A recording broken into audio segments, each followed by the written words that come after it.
Un volant qui tourne tout seul, un homme seul à l'arrière, c'était à Francfort il y a quelques semaines. On a vu le patron de Mercedes arriver dans une classe S sans chauffeur. Et effectivement, c'est une voiture qui a réussi à faire un parcours d'une centaine de kilomètres complètement sans intervention humaine. La voiture sans conducteur, si elle fait rêver, c'est justement parce que ce n'est plus un fantasme futuriste. Aujourd'hui, c'est une réalité. Et Mercedes est loin d'être le seul à tenter cette aventure. Les constructeurs multiplient les annonces et se lancent dans la course. Chacun veut être le premier à commercialiser son modèle. Ils sont plusieurs à se faire écho sur une date, 2020. Les prémices de cette technologie sont déjà dans nos voitures actuelles. Nous avons essayé une Golf TDI. Comme beaucoup de véhicules, elle est bardée de capteurs et de caméras. Notre Golf est équipé de plusieurs systèmes d'aide à la conduite, comme le fameux Park Assist, qui me permet de faire un créneau sans toucher au volant. La voiture intelligente et sans les mains est donc déjà sur nos routes, et cela fait 30 ans que la brèche est ouverte.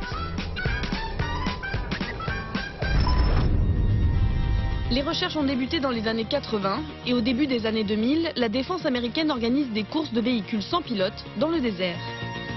Aujourd'hui, les technologies sont quasiment prêtes et on planche sur le sujet partout dans le monde. Pas seulement chez les constructeurs, Google est l'un des précurseurs. C'est un énorme défi pour nous. Mon but, c'est que les voitures autonomes soient plus sûres que celles qui sont conduites par les hommes. Le géant de l'informatique possède une flotte d'une douzaine de Google Cars autorisés à rouler dans les États du Nevada et de la Californie, même par des personnes non-voyantes. Ça vous dit de manger quelque chose ?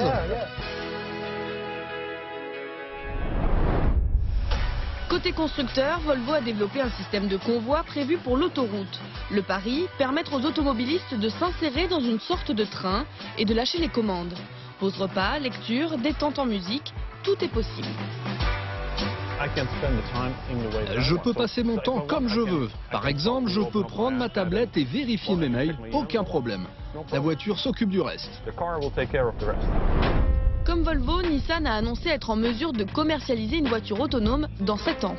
En 2020, les premières voitures autonomes seront sur le marché. Alors autonome, ça ne veut pas dire que vous allez voir des voitures sans conducteur. Le conducteur, il sera dedans, mais il n'aura plus rien à faire. Reconnaissance des panneaux, évitement de piétons. Après de nombreux tests, la Nissan Leaf prototype a reçu cette semaine l'autorisation du gouvernement japonais pour faire des essais sur route ouverte.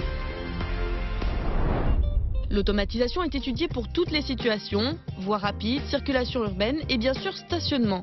L'équipementier français Valeo a mis au point un système qui permet d'abandonner sa voiture à l'entrée du parking. Ensuite, elle s'occupe de tout. 78 modèles de 18 marques en seront équipés d'ici la fin de l'année. Valeo est un équipementier qui a beaucoup de savoir-faire, qui a des technologies très avancées. Mais c'est vrai que pour l'instant, ce n'est pas une priorité pour les constructeurs français, hélas. Donc ce sont les Allemands qui seront les premiers en tout cas à proposer ce rêve d'une conduite complètement assistée. Aujourd'hui, le leader, c'est Mercedes.